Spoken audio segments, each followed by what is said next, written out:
Visualization is right at the heart of my own work too. I teach global health. And I know having the data is not enough. I have to show it in ways people both enjoy and understand.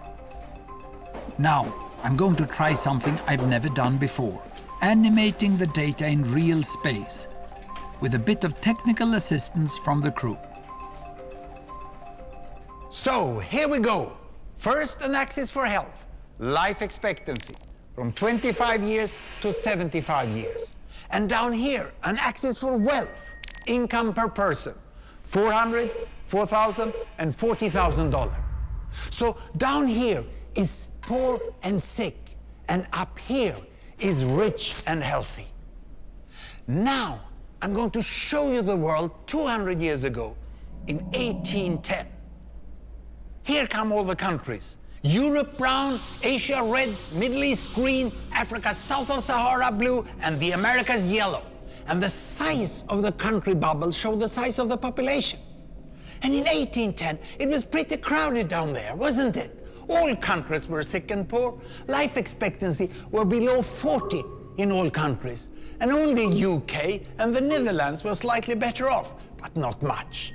And now, why start the world? The Industrial Revolution makes countries in Europe and elsewhere move away from the rest. But the colonized countries in Asia and Africa, they are stuck down there. And eventually, the Western countries get healthier and healthier. And now we slow down to show the impact of the First World War and the Spanish flu epidemic. What a catastrophe! And now I speed up through the 1920s and the 1930s. And in spite of the Great Depression, Western countries forge on towards greater wealth and health. Japan and some others try to follow, but most countries stay down here. Now, after the tragedies of the Second World War, we stop a bit to look at the world in 1948. 1948 was a great year.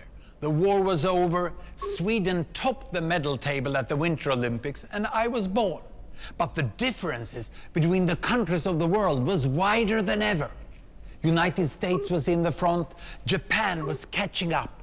Brazil was way behind, Iran was getting a little richer from oil, but still had short lives. And the Asian giants, China, India, Pakistan, Bangladesh, and Indonesia, they were still poor and sick down here. But look what is about to happen. Here we go again.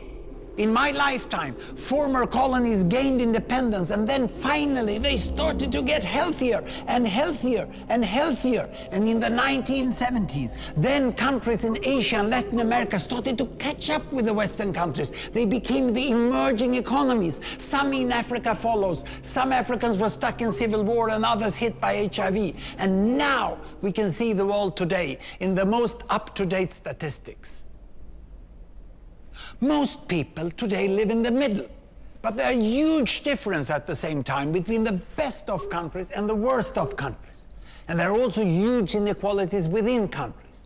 These bubbles show country averages, but I can split them. Take China, I can split it into provinces. There goes Shanghai.